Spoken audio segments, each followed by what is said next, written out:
I'm Chris Butterworth. Today we're going to talk about how often should we work out. First, I want to thank you for finding me, joining me here at the Healthy Butter channel. I spent a lot of effort and energy fixing my ailments. Hitting 50 years old, I felt terrible. Today, I feel a whole lot better. I move better, I function better, my flexibility is better. Pain is way down. I don't have back pain, shoulder pain anymore. And I want to share everything I found with you. We also try to take all the information, thousands of hours of video information and articles out there, and try to wrap it into something that you can actually use. So with that, let's move forward. Let's talk about how often should we work out. And the short answer is every day. There's no reason not to move. The long answer, we're going to talk a little bit about the hows and the whys and the goals, some of that kind of stuff. And let's start. First of all, when we're talking about working out, we're not talking about working out like we did in our 20s and 30s. You're not going to failure. You're not hitting 1 rep max. You're not trying to just tear yourself apart so you can't move the next day, right? Chest and try one day, and then you come in the next day, you can't move your arms, but you're going to do back and bi. And then the next day you're useless, but you try to do legs. Then you probably take a rest day. And then by the time you do chest again, it's been 4 days. We're not doing that. That's for 30 years ago. Here, the goal is we're in our 50s. We want to be healthy, functional, pain-free, able to move through our 60s, 70s, 80s, whatever life brings us the rest of the way through. And so we're just not pushing ourselves to failure like that. We're trying to do whole body movements. We're trying to do functional movements. We're trying to improve our body's balance and flexibility and mobility. All of these things that don't require us to be in pain the next day from our workout. And then, honestly, if you think back through history, if you look back at time, and even, let's go ancients first. As humans developed, there were no couches, there were no chairs.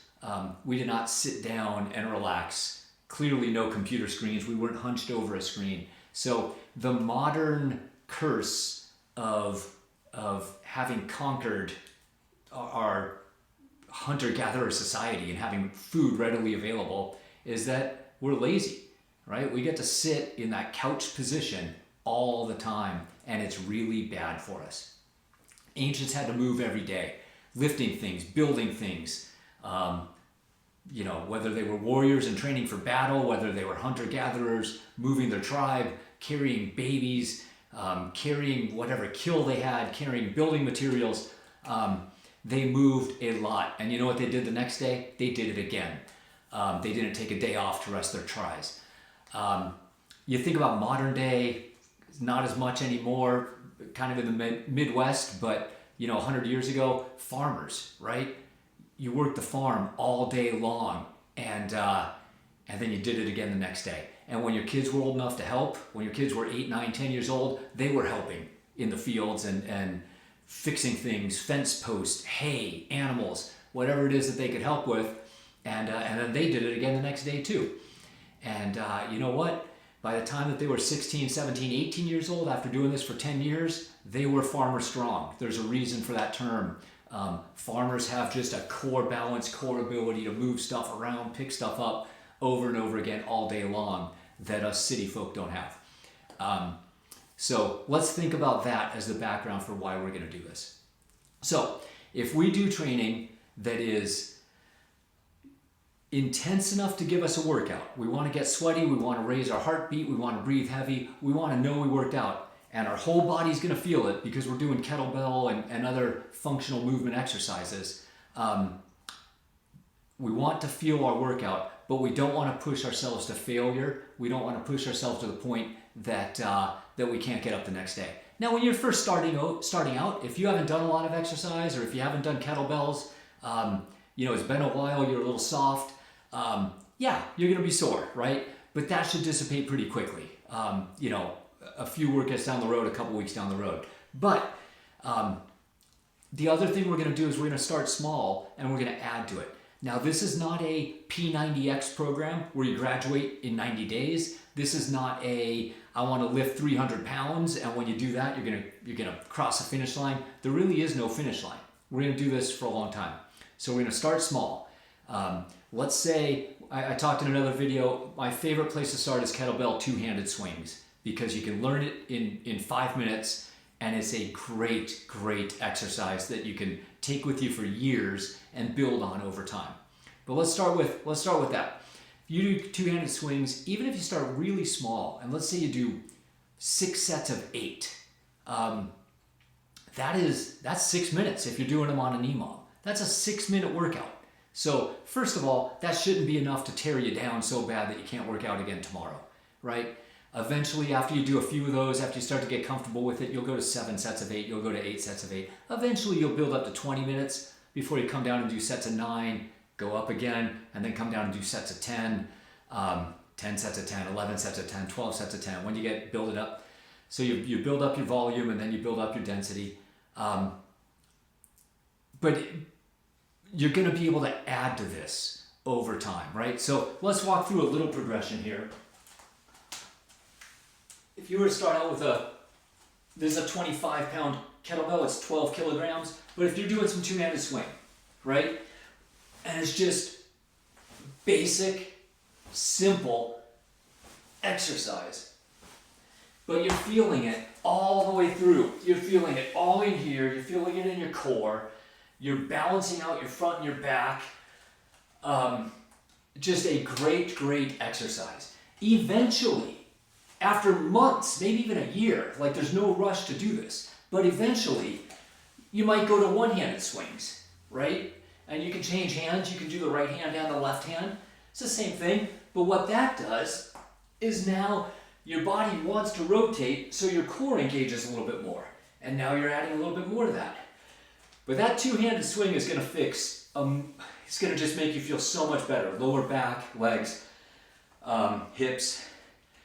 You can add a one-handed swing to it. Eventually, you might want to add a clean.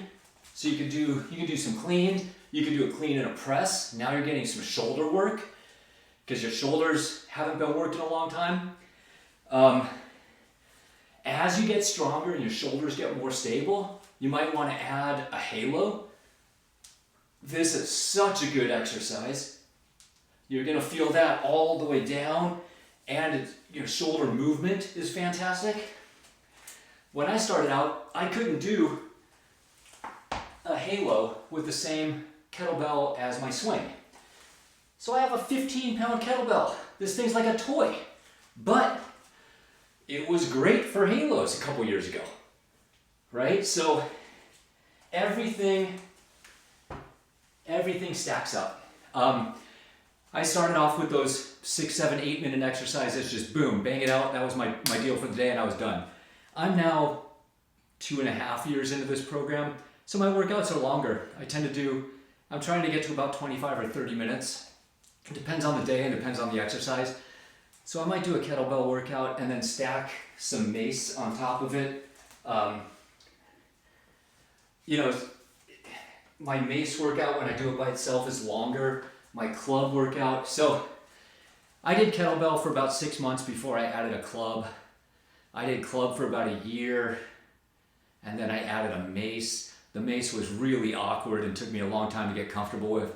But the other thing you're going to do with this is 8 minutes of movement is not enough if you're going to sit on the couch the other 23.5 hours, right? So the other thing you want to do is add movement during the day. So if you're sitting at your desk on your computer, stand up. Just number one thing you can do is stand up, stretch. Oh, it feels so good, right?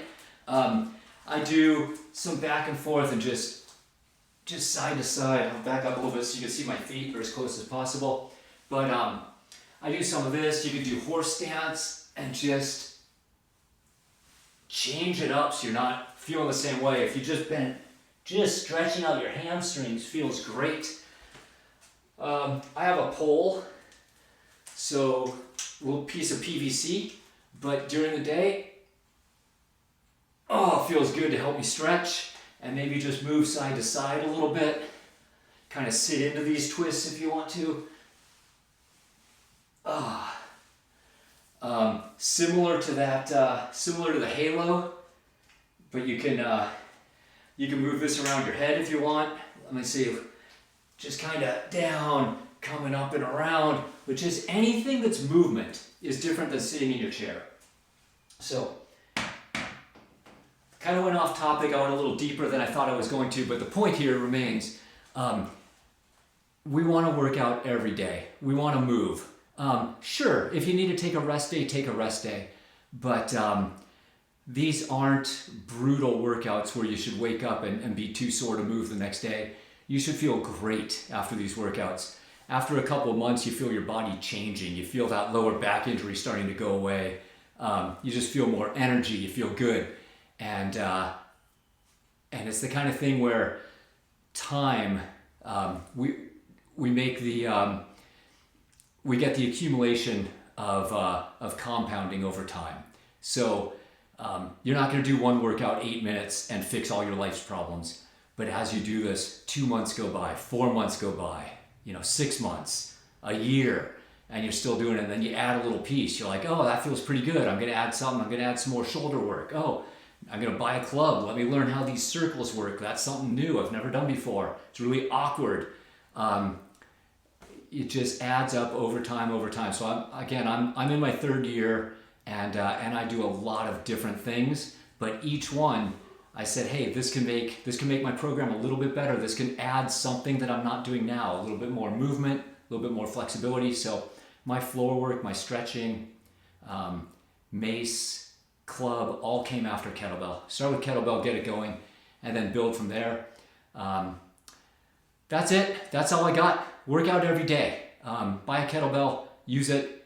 Buy a different weight if you need to. They're not super expensive. I understand money is tight, but at the same time, if you're not doing a gym membership and this saves you a trip to the doctor, it's $75 well spent.